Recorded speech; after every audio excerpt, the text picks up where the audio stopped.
Efendiyle otururduk mesela şeyde, o tahta barakada. Mahmut abi yoğurt getirirdi, balla. Yoğurtlu balı kaşık çalar. Mahmut, Köse Mahmut. Köse Mahmut abi. Ne güzel adamlardı. Hocam diyor, sen bizim cahil olduğumuzu bahane ediyorsun da diyor. Biz bir üniversite bitirseydik sana nasıl kök söktürürdük görürdün.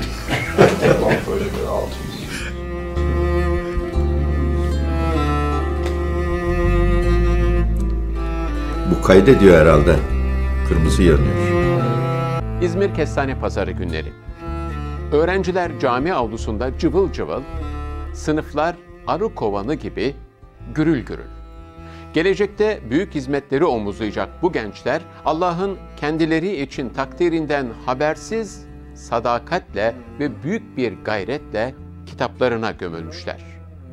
Bu arada cami avlusunda bir tahta kulübecik inşa ediliyor. Burası insana bir hırka bir lokma hayat vaat ediyor adeta. Ve bu kulübede zift dolu gözlerden uzak, alnı seccadesinin dudaklarında yaşayan biri var. Fethullah Gülen Hoca Efendi. Şairin ifadesiyle bu daracık yapı, dünyaya kapalı, Allah'a açık bir yapı. İşte Hacı Muammer Türk Yılmaz, bu tahta kulübeciğin müdavimlerinden biri olur. Orada çay kaynıyor, kitap okunuyor ve talebelerin geleceği müzakere ediliyordu. Hacı Muammer abi bir kez yapıştığı bu tahta kulübeciğin kapısından bir daha hiç ayrılmıyor. Tahta kulübeden başlamak istiyorum abi. Tahta kulübe sizin bir de Hoca Efendi'nin hep böyle bir tahta kulübecik, ah o günlerim, tahta kulübecik günlerim, ne güzel günlerim falan dediği bir kulübe. Kendisi dar, küçük ama onlarca hatta yüzlerce insanın girip çıktığı falan böyle bir medrese gibi çalışıyor. Tahta kulübeyi bize biraz anlatın, duygusuyla beraber, mekanıyla. Tahta kulübede 4 kişi yatamaz. 2 kişi bir böyle başucuna yatar, bir insan boyu kadar. 2 kişi de yan yana yatar. 3 kişilik bir yer. Yani öyle 5-10 kişi olsan zaten almaz. Biz daha çok herhalde birkaç abi gelir giderdi. O günlerde çok. Biz tabii yeni talebe olmamızdan dolayı Allah razı olsun Hoca Efendi bize geri çevirmezdi. Biraz çok nazlı tuttuğunu hissediyordum. Bana karşı biraz öyle farklı bakıyordu. Bir gün yurdun kapısından herkesi döndürdü, beni döndürmedi. Sen dedi bu kapıdan hiç döndün mü dedi. Dönmedim hocam dedim. Dönmezsin tabii dedi. Öyle iltifat etmişti. Bunun gibi tahta kulübede işte akşamları Köse Mahmut abi gelir. Toprak kapta güzel zannediyorum yoğurt, koyun yoğurdu da olabilir tam bilmiyorum. Bal da getirir. Tabakları koyarız. Ballı yoğurt yeriz. Hoca Efendi'nin bir küçük kitaplık altı bir gözü vardı. Orada ekmeğinin, kuru ekmek hiçbir şeysi yoktu Hoca Efendi'nin. Kuru ekmek mi yerdi, zeytin ekmek mi yerdi, belki bir peyniri var mıydı onu da bilmiyorum. Çok onlara dikkat etmezdim. Zaten öyle aç gelmezdik ama Hoca Efendi yemek yiyecekse biz de buyur ederdi. Herhalde onunla beraber biz de 2-3 kişi şey yapardık. Tabii çok talebe yoktu o zaman. İlhan Bey benim arkadaşımdı. Hoca Efendi ile yakın. Bir de Fethullah Koçar Hoca da o zamanlarda Hoca Efendi'yi tanımış. Fakat onu çok görmezdik biz. Daha çok İlhan Bey görürdük. Aymazlar, İsmail Büyükçelebiler daha talebe. Tabii Hoca Efendi'nin yanına çok sokulmazlardı onlar. Biz birazcık nedense bize Hoca Efendi iltifat ederdi, buyur ederdi. Ve Hoca Efendi ile oturur kalkardık. Tabii Hoca Efendi mesafeli dururdu. Yani bizden herhangi bir laubalilik olmazdı. Yani yapamazdık. Yani öyle bir şey. Yolculuklarımızda da ben mesela hiç Hoca Efendi ile laubali olmadım. Yaptırmazdı zaten. Yani öyle ciddi durur. Sessiz durur. Bir şey sorarsak söyler. Yoksa laf olsun diye konuşmazdı Hoca Efendi. Peki şimdi Hoca Efendi 29 yaşında, 30 yaşında, genç. Yani bugün 50 yaşındaki arkadaşlar bile basket oynuyorlar, futbol oynuyorlar, işte ailecek denize gidiyorlar. Yani biraz dinlenelim modunda az böyle parka falan gidiyorlar. Yani öyle anlatıyorsunuz ki Hoca Efendi'nin hiç böyle hayatları Yok, ben görmedim. Hoca Efendi ne yapıyorsa, mesela bir piknik hazırlasa içinde hizmet olurdu. Bir gün işte kamp devresini de biraz bahsederiz. Bir gün kamp yaptığımız yere bir bahar günü, daha kamp mevsimi gelmeden bir bahar günü, bir pazar günü hep beraber çağırdı. Ve herkes bir sıra sofra yapıldı. Yan yana kahvede, haçta olduğu gibi. Efendim yemekler yendi. Karşılıklı herkes getirdiğinden birbirini ikram etti ve Hoca Efendi orada uhuvveti anlattı. Yani Hoca Efendi ne yaparsa arkasının madalyonun bir yüzünde piknik diyordu ama kamp diyordu ama arkasında yetişme programları vardı. Yani Risale okunur, Kur'an bilmeyen Kur'an öğrenir, Kur'an okunur. Yani sebepsiz bir şey yapmazdı. Hoca Efendi, ben işte düşünüyorum Hoca Efendi'nin böyle bugün bir keyif yapalım, bugün bayram yapalım. Onun defterinde ben bunu görmedim. Onun hayatında görmedim. Mesela biz ondan sonra ben yıllık izin nedir, bayram nedir, tatil nedir ben de çok düşünmedim işin doğrusu. Namaz kılmanın ciddiyetini, hassasiyetini bize anlatmış. Biz mesela Hoca Efendi'ye bir gün, hocam dedim ben şöyle namaz kılardım. Bunu talebeyken tabii hocama ilk tanıdığım zamanlar soruyorum. Daha sonra dedim benim halim değişti dedim. Dedi ki o senin ağzına çalınmış namaz balı dedi. Sonra Allah onu hislerinden seni onu yaşatmış. Sonra da onu almış. Şimdi git ara bul dedi. Yani bundan sonra o namazın, özlediğin namazı saat sonra arar bulursun. Tabii Hoca Efendi Allah ebediyen razı olsun. Namaz hususunda bizi çok ciddi tahridat yapardı. Ben bilmiyorum, ben çok etkilendiğimi zannediyorum. Namaz kılmayı Hoca Efendi'den öğrendim. Zaman zaman bazen abilerle de biz Hoca Efendi'yi niye taklit etmiyoruz, niye onun gibi değiliz'i tartıştığımı bilirim yani. Sonra dua etmesini biliyorduk biz. Yani basit, ufkumuz yok. Yani böyle bir ileri bakan bir Muhammed ümmeti düşünelim, insanlığı düşünelim. Bir derdimiz yok. Ne duamız duaydı, ne himmetimiz himmetti, ne gayretimiz gayretti. Yani biz bir hayat mektebinde Hoca Efendi bizi farkında olmadan bir bardağın damla damla dolması gibi 10-15 yılda doldurmuş.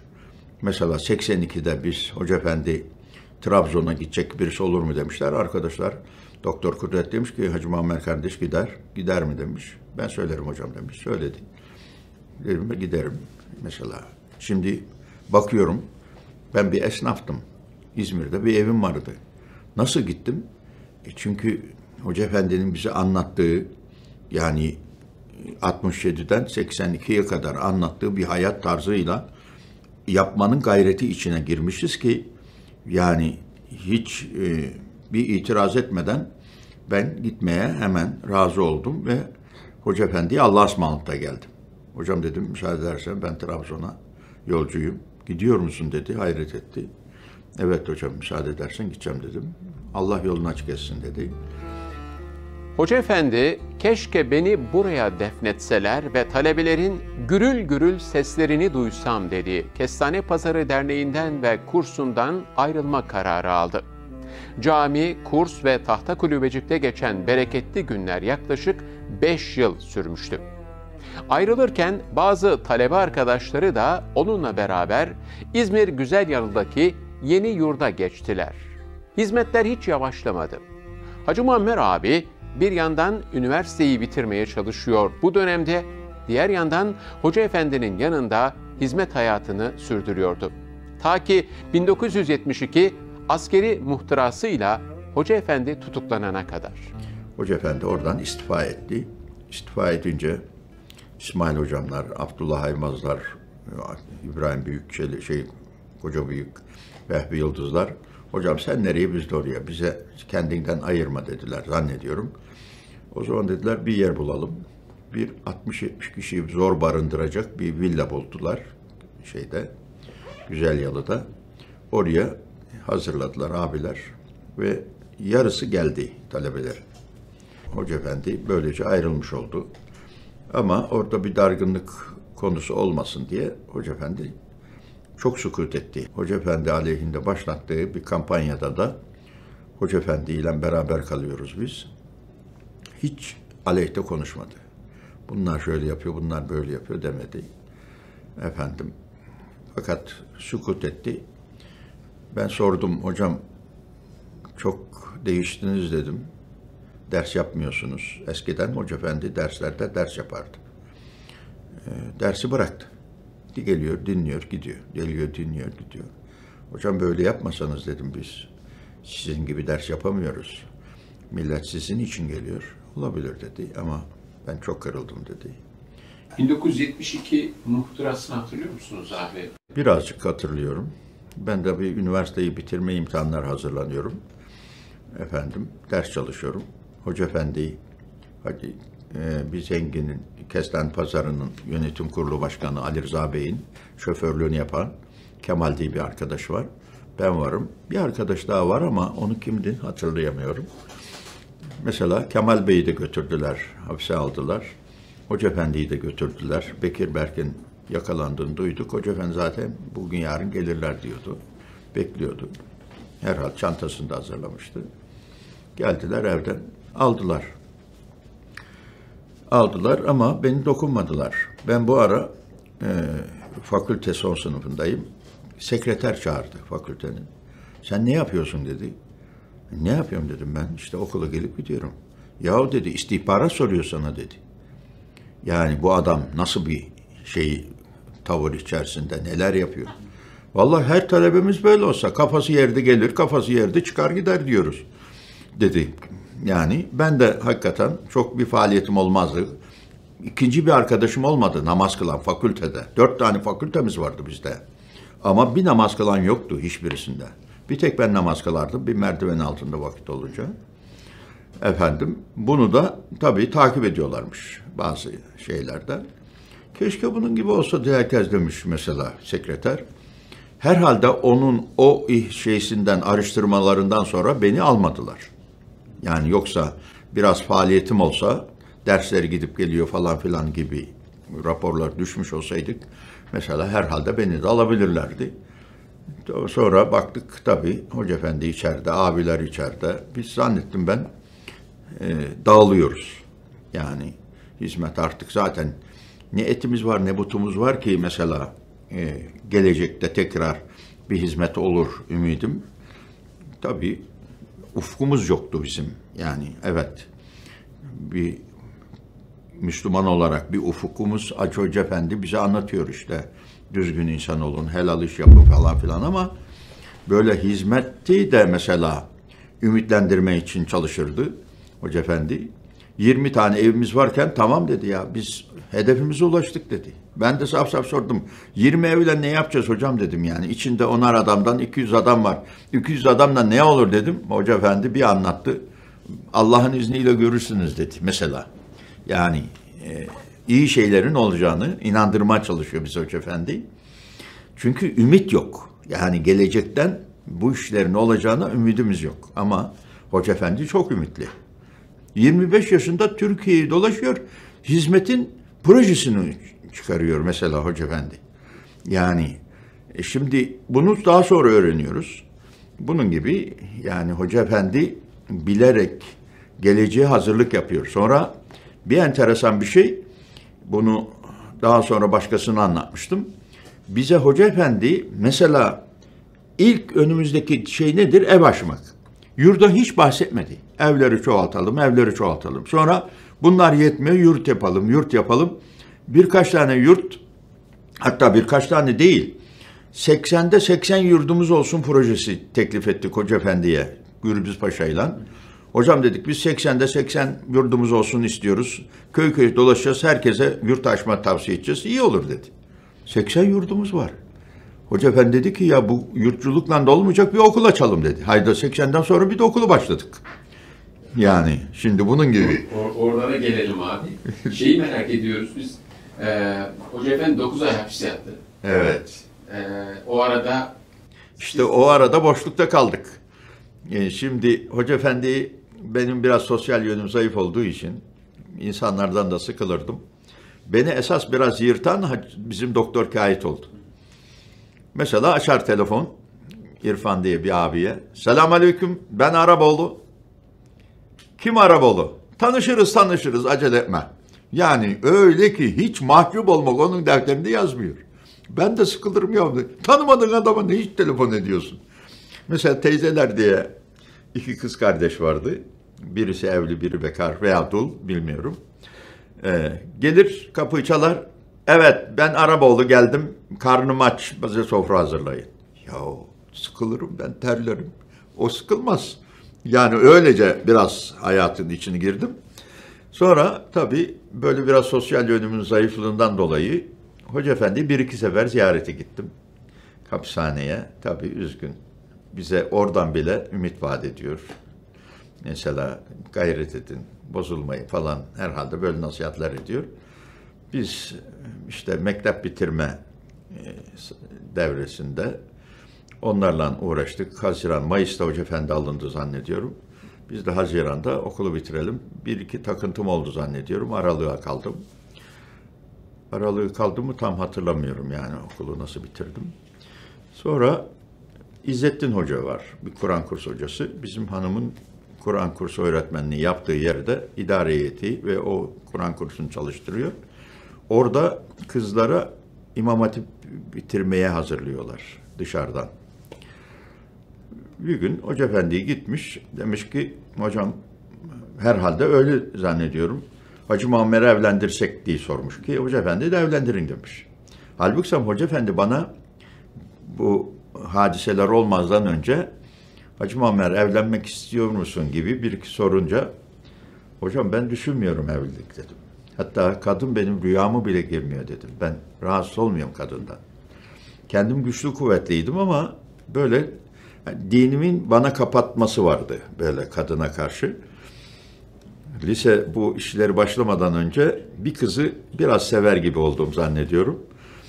Yani bir gün sokakta karşılaştık ben namazı başladıktan sonra. Muammer Bey nasılsın? Yok dedim, geçti o eski onlar. Eski çamlar bardak oldu dedim. Ben kadın eli tutmuyorum. Vay vay vay dedi. Benimle dalga geçen kadın adama bak dedi. Şimdi elimi tutmuyor dedi.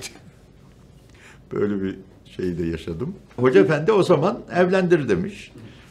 Biz de geldi, Hoca Efendi senin evlenmeni istiyor dedi. Yani ben böyle teklif ettim desem ben gene itiraz ederdim zannediyorum. Neyse, Hoca Efendi istiyorsa bulun birisini evlenelim dedim. Ve neticede düğünümüze Hoca Efendi geldi. Benim yokluğumu dedi, fırsat bildin dedi, ipi kopardın dedi. Yani evlendin demek istedim. Mahcup oldum ama diyemedim tabii hocama. İsimler: Seleme, Muaz, Ammar, Sümeyye, Nesibe ve daha nice isimler. Bütün bu isimler bir ufkun, bir hayalin, bir muazzam hüsnü zannın eserleriydi. On binlerce insan bu kutlu kaynaktan fışkıran esmanın rengine büründü bugüne kadar. Sahabi ruhu 14 asır sonra yine benzer isimlerle şaha kalktı. Hacı Muammer abi evlatlarının isimlerine yakışır bir şekilde yetişmelerine gayret etti. Bütün bir ömrünü milletin, hatta başka milletlerin çocuklarının bekasına adayan Hacı Muammer Türk Yılmaz, kendi çocuklarının çocukluk yıllarını pek görmedi. Bir oğlumuz oldu. İsim ne koyalım? Üsame koy, Muaz koy veya Ubeyde koy dedi. Birisini koyarsın. Tamam hocam dedim. Dairenin kapısında sordum, geriye döndüm. Herhalde 5-6 adım attım, kapı bir daha açtı Hoca Efendi. Dedi ki sana 3 isim söylediğimi kimseye söyleme dedi. Allah Allah. Olur hocam söylemeyeyim dedim. Sonra arkadan bir oğlan da oldu, arkadan bir oğlan da oldu. Gidip Hoca Efendi'ye sormadım artık. Hepsini sırayla Hoca Efendi Muaz koydu, Muaz dedim, öbürsünü Ubeyde dedi. Öylece. Ref'in babası da gider gelirmiş. Onunla Evet. ilgili hatıralarınız var mı abi Ramiz Hoca'yla? Ramiz hocamla birkaç defa bir araya geldik. Ben cennetlik babayım dediğini. Ama aynen Hoca Efendi'nin duygu seli onda da vardı. O da sahabeyi anlatırken hemen dolardı. Yani onda da öyle çok hisli bir iş dünyası vardı. Tabii öyle çok sana benziyordu işin doğrusu. Söylüyorlarsa ben de tasdik etmiş olurum. Bir gün bizi kızdırmıştı Hoca Efendi. Daha sonra hatırladım. Dedi ki sizi beğenmiyorum ama başka çarem de yok. Bizi kovdu. Biz gitmeyince kendi gitti. Sonra sabah saat 10 gibi gittiyse akşam 6-7 gibi geldi. Dedi söyledim pişman oldum da gelmedim dedi. Gittiğim andan şu ana kadar düşündüm. Nasıl olacak bu gelecek hizmet? Yani sizler bu işin istidatlı insanı görmüyorum. Yani kabiliyetiniz bu işe müsait değil. İçimizde kimler yok? Bocu profesörler var, mühendisler var, ilahiyatçılar var. Hoca Efendi gene kızıyor bizi. Dedi ki düşündüm taşındım dedi. Hani kaderimiz bizim bu. Allah böyle murad etmişse ben ne yapayım? Ne bana düşen nedir? Sizi katlanmak dedi yani. Benim de kaderim bu dedi. Ben de bunu yıllar sonra Hoca Efendi birkaç sefer söyledim. Hocam ne yapalım dedim ya. Biz dedim sokakta toplama malzemeyiz. Bizimden bu kadar oluyor işte. Sen üzülme dedim yani. Ne yapılacaksa o kadar olur. O dönemde bir kamp şeyi başladı. Evet. Hoca kampları Evet. falan başladı. Ona nasıl karar verdiniz siz? Bilmiyorum ben hocam onu. Yani Tabii Hoca Efendi işte böyle her şeyi de çok iyi değerlendiren bir hocamız var Allah hamdolsun. Yani oturmasında bile bir Canan'ın sohbeti Canan yapıyor. Bir şey faydalı. Hatta bir şey konuşmuyorsa ben konuşmayı bırakıp çıkıp gittiğini bilirim. Yani sizin bir derdiniz yok. Bir şey sormuyorsunuz, bir şey istemiyorsunuz. Ben de size ne anlatayım deyip kızdığını bilirim. Hoca Efendi hiçbir anını yani bir sohbeti canansız geçsin istemezmiş demek ki. Ben Hoca Efendi'nin hiçbir boşluğunu görmedim. Yani hayatı nasıl dolu dolu geçirdiğini ve nasıl duygulu geçirdiğini mesela bizler eğer bazı şeyleri kabulleniyorsak Hoca Efendimiz'den gördüğümüz tavırlarla mesela böyle. Yani mesela oturuşumuzu bile biz dikkat ederdik. Yani mesela şimdi ben iki ayağım üst üstüne. Hoca Efendi yanı bunu yapamazdık. Böyle duracağız. Yani her şeyimizi dikkat ederdik. Hoca Efendi de dikkat ederdi. Yani öyle sıradan bir davranışı yoktu. Kamplar da mesela bunlar. Mesela ilk kampına beni çağırdı. Ben de ilk Hoca Efendi'yi tanıyorum. Utancımdan gidemezdim. Yani hocam içimi dışımı biliyor. Benim orada da içimi dışımı görür seyreder. Ben rezil olurum diye ilk kampı gitmezdim. Abiler pazar günleri akşamları giderken beni de alırlardı. Orada işte Hoca Efendi ile otururduk. Akşamleyin dönerler saat 10-11 gibi yatsıdan sonra. Hoca Efendi, Muammer kardeş kal derdi. Yok hocam gideyim derdim. Utancımdan gideyim derdim. Yani kalmak istemediğimden değil. Neyse artık Hoca Efendi demek aradaki mesafeyi biraz daralttı. Efendim daha sonra ikinci kampta bulundum. 69 kampındaydım. Beraberdik. O hep hicrette, hep gurbette, hep kendi ocağından uzaklardaydı. Evlatlarının bu fedakarlığı takdir edeceklerini ümit ediyorum. Ve inanıyorum ki başka ocaklar tütsün diye kendinden vazgeçen bu yürekli insanları milletler asla unutmayacaklar.